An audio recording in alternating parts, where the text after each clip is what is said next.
आर्थिक रूप से कमजोर सामान्य वर्ग ईडब्ल्यूएस को 10% आरक्षण संविधान के बुनियादी ढांचे का उल्लंघन नहीं है। सुप्रीम कोर्ट की संवैधानिक बेंच ने बहुमत के साथ ये फैसला देते हुए ईडब्ल्यूएस आरक्षण को बरकरार रखा है। केंद्र सरकार ने 2019 में संविधान में 103वां संशोधन करके ईडब्ल्यूएस आरक्षण लागू किया था।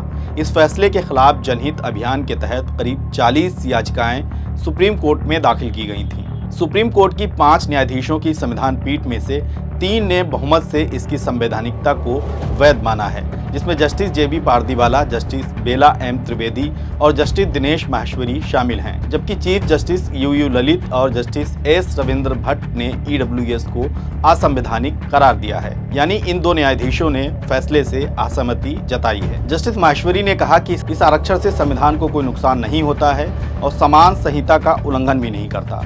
आरक्षण के खिलाफ दायर सभी याचिकाएं कोर्ट ने खारिज कर दी हैं। लिहाजा सामान्य वर्ग के आर्थिक रूप से कमजोर लोगों को नौकरी और पढ़ाई में 10% आरक्षण मिलता रहेगा। सॉलिसिटर जनरल तुषार मेहता ने कहा कि ईडब्ल्यूएस में एससी, एसटी और ओबीसी के अनुपातिक आरक्षण पर कोई फर्क नहीं पड़ेगा।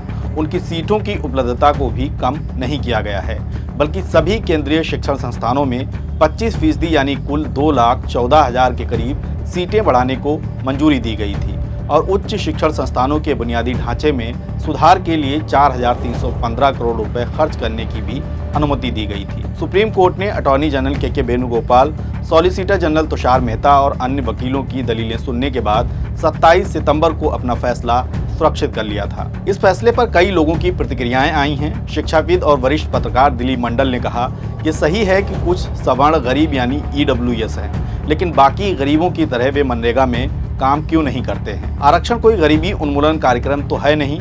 आरक्षण तो प्रतिनिधित्व के लिए है और उनका प्रतिनिधित्व तो आबादी से कई गुना ज्यादा है। तमिलनाडु के मुख्यमंत्री एम.के. स्टालिन ने कहा कि आरक्षण पर यह फैसला सामाजिक न्याय के सदियों के संघर्ष को पीछे ढकेलने वाला है। भाकपा माले रेड स्टार ने इस फैसले पर कड़ी प्रतिक्रिया देते हुए एक प्रेस नोट जारी किया है। भाकपा के महासचिव पीजे जेम्स के हवाले से जारी इस नोट में कहा गया है कि यह फैसला संविधान में वर्णित आरक्षण की मूल भावना का मनमाना उल्लंघन है।